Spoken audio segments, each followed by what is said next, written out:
L'eau, en tant que ressource naturelle, est un enjeu emblématique au carrefour de la préservation des milieux, du climat, de la santé publique et de certaines activités économiques, dont en premier lieu l'agriculture. Cette stratégie marque l'engagement des chambres d'agriculture des Pays de la Loire à infléchir et à renforcer ces actions à la fois dans l'accompagnement direct qu'elle apporte aux agriculteurs et aux collectivités, mais aussi en tant que chef de file des acteurs agricoles. Cette ambition, elle va s'articuler autour de 3 volets principaux. Donc l'aspect qualité, l'aspect quantité et l'aspect mobilisation du monde agricole et des acteurs autour de cette question. Quelques priorités d'action se sont imposées immédiatement. La nécessité de fédérer, d'amplifier, de gagner en efficacité, la nécessité de se doter d'outils et de moyens nouveaux, la nécessité de porter des projets collectifs et innovants, et puis la nécessité de décliner l'enjeu eau dans l'ensemble de nos outils de planification. Et donc très vite, la volonté partagée de construire avec l'ensemble des acteurs un plan d'action basé sur un double effet, levier, territorial et filière.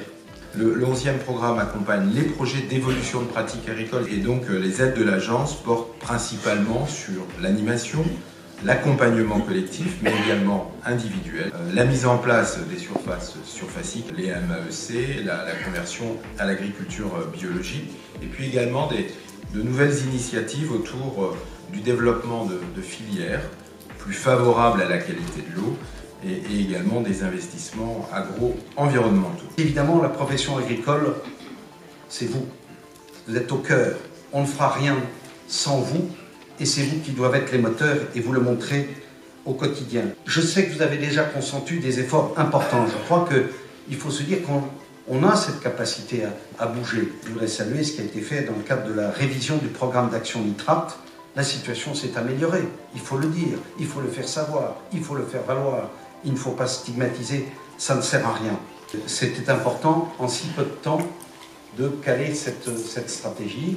Le bouquin, il est là, avec l'engagement de l'État, de la région et l'Agence de l'eau.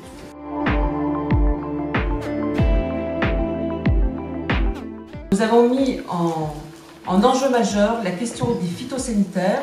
Il faut la mettre en résonance avec les objectifs du plan Éco-Phyto 2. Mais il y a aussi la question du transfert vers les milieux. C'est un sujet très important. C'est une approche globale et territoriale. Elle est transversale.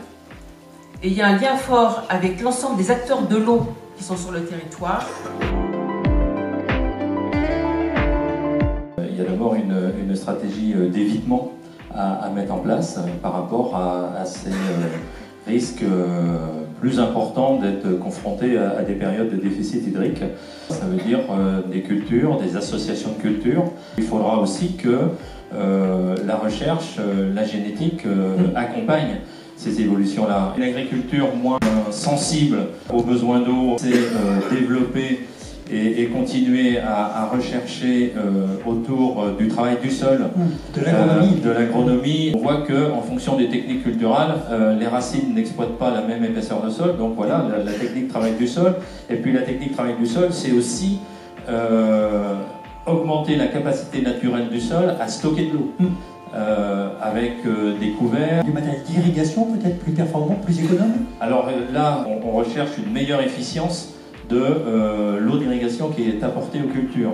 Et effectivement, il y a de grands progrès qui doivent être faits dans ce domaine-là. Aujourd'hui, en 2020, compte tenu de ce que l'on sait faire en matière de cartographie et d'informatique embarquée, on doit être capable d'améliorer ces dispositifs-là. Dans un contexte où la ressource va devenir rare, et compte tenu de notre ambition de voir se développer le nombre d'agriculteurs ayant accès à cette assurance de l'irrigation, il nous faut absolument optimiser l'eau mise à disposition de l'agriculture pour la production.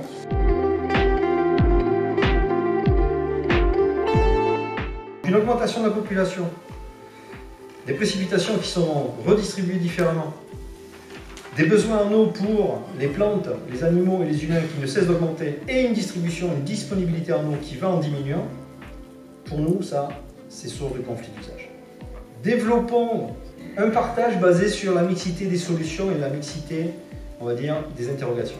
Interroger le territoire, envisager un projet local avec tous les acteurs et partager les solutions possibles.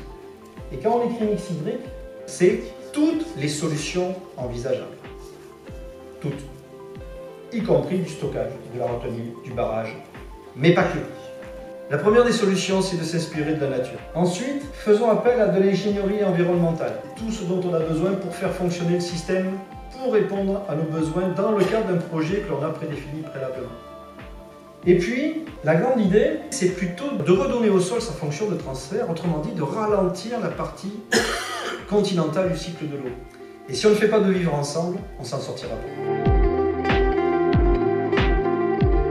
La stratégie régionale eau et agriculture n'est pas qu'une simple déclaration, c'est un acte fort d'engagement.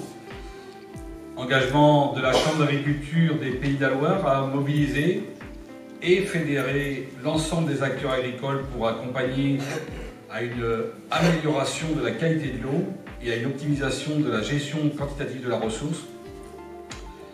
Dans cette stratégie eau et agriculture, la Chambre d'agriculture se positionne comme apporteur de solutions au service des projets conduits dans les territoires. La complémentarité d'action avec nos partenaires et la mobilisation collective seront les clés essentielles à l'atteinte des résultats.